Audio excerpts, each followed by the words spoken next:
Olá pessoal, sejam muito bem-vindos ao meu canal. Para quem não me conhece, eu me chamo Camila e aqui eu falo sobre leituras que eu faço com uma certa frequência, sobretudo filosofia.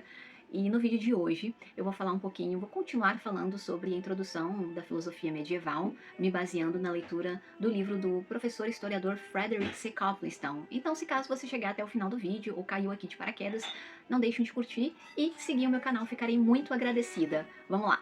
Bom, hoje aqui eu tenho um cafezinho, tá? Para acompanhar a nossa conversa. Bom, para entender o início da filosofia medieval e como ela aconteceu, a gente precisa contextualizar. Então, a gente tem aqui alguns dados históricos. No capítulo 2, o autor vai trazer a Alta Idade Média e o problema dos universais. Para quem não conhece, a Alta Idade Média ela acontece aí a partir do século V até o século XI, com a ascensão do sistema feudal e também a queda do Império Romano sendo invadida por vários povos. Por volta de 408, Roma estava sendo invadida pelos vândalos. Logo após vieram os visigodos, liderado por Olarico. E também a gente tem aí um nome, o Odoacro, um pouquinho depois, 455, ele depôs o então imperador nominal de Roma na época, e ele, fazendo isso, ganhou uma notoriedade e o título de patrício. Ganhando poder, ele se perpetuou aí nessa posição até por volta de 493. Logo após da sua morte, o rei Teodorico, rei ostrogodo, ou seja, Teodorico fez-se soberano naquela região. Foi no reino de Teodorico que o Boécio, para quem não conhece, abro parênteses aí, Boécio foi quem escreveu aquele livro belíssimo, A Consolação da Filosofia, então eu super indico, fecha parênteses. Boécio foi condenado à morte por manter correspondência com a então Bizâncio. E com todas essas conturbações acontecendo na região, era muito difícil uma ascensão de uma filosofia, de estudos filosóficos, porque até então Roma estava sendo sitiada e a queda de Roma por outros povos também ficaria muito difícil um estudo sistemático, intelectual, dentro de um contexto tão conturbado que era aquela região e aquela época. Bom, eu vou ler um pouquinho aqui que o autor fala pra gente. Mesmo que os godos não fossem de modo algum inteiramente bárbaros, qualquer aprendizado que existisse seria encontrado principalmente nos monastérios. O monastério de São Bento, bem conhecido por volta aí entre 408 e se perpetuou até 543. Através dele, eles conseguiram manter uma cultura latina na época e espalhando assim as suas ideias, os seus fundamentos na literatura, um estudo acerca também de vários outros campos, tais como gramática. Então, os mosteiros foram aqueles detentores ainda da educação e conseguiam transmitir para aqueles povos ao redor. Bom, deixa eu abrir um parênteses aqui, porque eu sei que há professores que não gostam de tratar esses povos como usando essa terminologia bárbaros, mas porque tem um cunho talvez negativo, mas se a gente perceber numa contextualização, bárbaros vem do grego, que quer dizer naquela época, todo povo que não falava a língua grega, eles eram considerados como bárbaros, tá? Então, por mais que alguns historiadores contemporâneos chamavam o povo germânico, os vândalos, os visigodos, os ostrogodos como bárbaros, isso meramente porque Roma, o Império Romano, ele era tão grande, tão vasto, que qualquer povo que não minimamente falasse latim, que era a língua em voga da época, era chamado de bárbaro. Então, fechei parênteses, só contextualizando aqui para vocês, tá bom? E vamos voltar à questão da importância dos monastérios na educação naquela época. Vou ler aqui um trechinho para vocês da página 34, que ele vai falar o seguinte: ao mesmo tempo que se presta um conhecimento agradecido às fundações beneditinas, não se deve esquecer a influência cultural do velho monasticismo celta, que se espalhou da Irlanda à Escócia e ao norte da Grã-Bretanha. Os monastérios continuaram como centros da educação, da cultura, até a época do surgimento das cidades medievais. Então, a gente tem aí uma ideia de como eram esses monastérios e as primeiras cidades medievais em torno desses lugares. Temos outros grandes acontecimentos, como Clovis, o rei dos francos, se convertendo ao catolicismo e fazendo assim, unificando os seus estados, e a chamada conhecida aí Merovíngia. E a partir daí vai surgindo outros líderes. Temos o nome, o Pepino Breve, que vai ter dois filhos, Carlomano e Carlos. Quando Carlomano morre, a gente tem Carlos se tornando Carlos o Grande, ou mais conhecido como Carlos Magno. Aqui Carlos Magno é chave para que a gente possa entender melhor o sistema intelectual e educacional naquela época. Vou ler aqui um trechinho para vocês. Na página 35, a gente tem Carlos Magno tornou-se o único rei franco após a invasão da Lombardia, várias conquistas de Saxões, anexação da Bavária, submissão da Boêmia e a conquista de partes da Espanha. Carlos Magno era o maior monarca cristão da época ocidental e no dia do Natal de 800 foi coroado imperador pelo Papa de Roma. Ou seja, tudo isso que aconteceu, ele sendo o imperador de Roma, sendo coroado pelo Papa, ele vai querer fazer uma revitalização das letras, ou seja, mudar, se empenhar para melhorar o sistema educacional daquela época.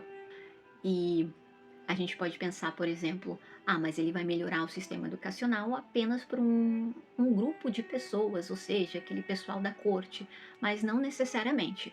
Obviamente que ele tinha um plano educacional e intelectual acerca da sua corte, mas também ele tinha uma ideia de revitalização de educação para a sociedade civil, assim comentada pelo nosso autor, e também, obviamente, vocês conseguem buscar em outras fontes, sobretudo o nosso historiador aqui, o Daniel Hobbes, que tem uma vasta coleção da história de mais de 2000 anos, adentrando melhor nesse tema. Vamos lá, vamos continuar. E aqui o autor fala o seguinte: Carlos Magno reuniu à sua volta um grupo de estudiosos, dos quais o mais célebre foi o Alcuino de York, que era produto da cultura em evolução que havia desenvolvido na Inglaterra anglo-saxônica. Esse estudioso inglês organizou a escola ou academia Escola Palatina. Essa Escola Palatina é conhecida aí por alguns historiadores como sendo, vamos lá, um protótipo, o início, ou aquela que seria a Universidade de Paris. E olha que a gente está falando aí em volta de 800, 900 depois de Cristo. E dentro dessa escola, eles estudavam questões da lógica, da gramática, a gente tinha também astronomia, e então pensando que tudo isso era um pontapé inicial para estudos filosóficos e grandes autores que iam aparecer a partir daí.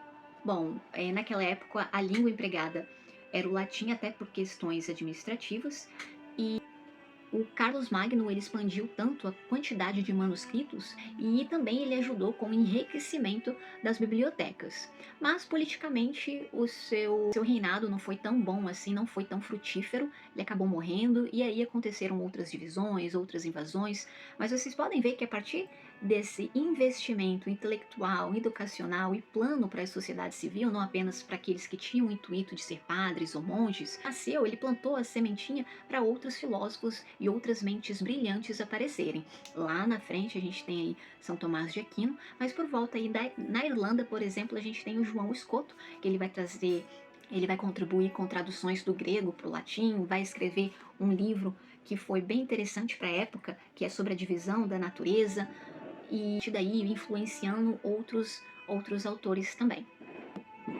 Com esse grande início, que eu não vou me prolongar tanto, a gente vai ter monastérios, filósofos, mentes brilhantes acerca do que é o mais falado na Idade Média, da filosofia da Idade Média.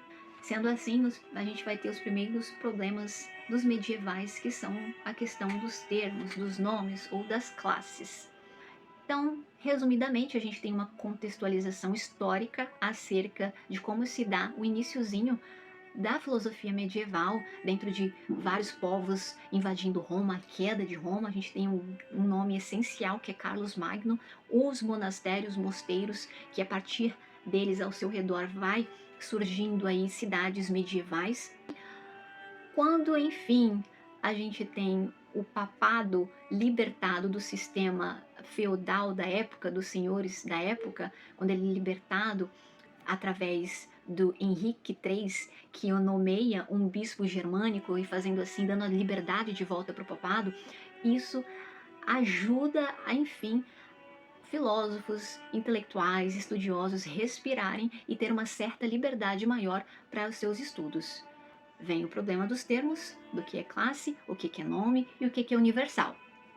Bom, e a partir daí, o autor vai trazer alguns exemplos simples, só para a gente entender. Ele fala, por exemplo, João é um homem. João, a gente está pensando apenas num nome. E homem, a gente pode pensar que é uma classe, de um gênero, uma espécie. Ao mesmo tempo, se ele falar cães, são animais. Animais vem de uma espécie mais abrangente e o cão, no caso, seria uma subclasse. No entanto, se a gente fala, por exemplo, que arsênio é venenoso, isso não quer dizer que uma parte do arsênio é venenoso ou simplesmente parcialmente ele é venenoso. É uma declaração universal, sendo aqui ou qualquer outro lugar, ele vai continuar sendo venenoso. E por outro lado, se a gente fala, por exemplo, todo homem ele é mortal. Pelo menos os homens que eu conheço e provavelmente que você conhece são mortais. Mas o que é mortal? É a natureza, essência do homem? Ou simplesmente é do homem ser mortal?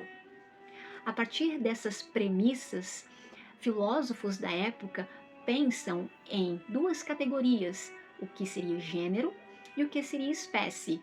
E com tudo isso, não quero que fique confuso, a gente pensa o que seriam os universais e o que seria meramente nomes ou termos. Eu vou tentar exemplificar. Os universais seriam entidades existentes por si e separada de coisas exteriores. Lendo essa parte do livro, eu lembrei de uma outra leitura que eu fiz. Aliás, eu recomendo para vocês, se vocês quiserem entender melhor estudos filosóficos. A gente tem a Última Superstição, que é uma refutação do neo-ateísmo de Edward Feser. Indico essa leitura por N razões, mas tem um dado momento aqui que ele comenta também, só para entender essa questão de universal, e não para a gente resumir as coisas minimamente por nomes ou classe de palavras, que é o que vai entrar em voga entre os doutores medievais daquela época, por exemplo, a questão da triangularidade. O triângulo em si, ele tem três formas perfeitas, que a gente existindo, a humanidade existindo ou não, o triângulo ele ainda vai permanecer daquela maneira que é possível a gente percebê-lo. E ele não existe porque nós os percebemos. O triângulo, a triangularidade em si, ela é existente, sendo aqui na Terra ou qualquer outro lugar. Então, esses aspectos universais, eles não podem ser meramente questões gramaticais, de verbalização ou reduzidos a nomes, que é o que seria aí a questão dos nominalistas. E é o que o autor mostra aqui pra gente. Homem, animal, são meras palavras ou ideias, ou elas são entidades existentes, entidades específicas existentes. A gente tem vários exemplos que eu poderia entrar aqui com vocês. A gente tem a questão também da matemática. Se eu falar para vocês quanto que é 3 mais 2, obviamente é 5. E isso não quer dizer 3 mais 2 vai ser 5, sendo aqui ou qualquer outro lugar. A humanidade existindo ou não, essas formas matemáticas são verdadeiras por si mesmas, sendo a gente captando essa ideia e externando ou não. Ter aqui discussões, desentendimentos de pensamentos filosóficos, o que seria realmente possível ou não, até chegar no nome do Abelardo, que é um doutor medieval, que vai sistematizar, condensar melhor essa questão dos universais. Em contrapartida, a gente vai ter outros autores e filósofos pensando em reduzir tudo a questões gramaticais, até chegar mais ou menos aí Tomás de Aquino na Escolástica, que seria o terceiro capítulo desse livro. Bom, lembrei aqui do livro do Edward Feser, que ele comenta que a partir dessa época, pensando em reduzindo tudo em nomes, em terminologias, isso impacta até hoje a nossa sociedade. Eu não vou entrar em discussão sobre essas terminologias, mas se algo existe e ele é universal, nada pode ser reduzido simplesmente a um nome. E lembrando que no meu primeiro vídeo sobre esse livro, Introdução à Filosofia Medieval, e parece que tudo que eu estou falando é uma coisa que sem pé nem cabeça, lembrando que eu falei que o pano de fundo daquela época era cristandade, a religião cristã. E através desses pensamentos do que seria algo universal, que existe por si mesmo, se é intramental ou extramental, se ele existe a partir dos nossos pensamentos, tudo temos a religião cristã por trás para chegar num conhecimento mais profundo acerca da existência de Deus.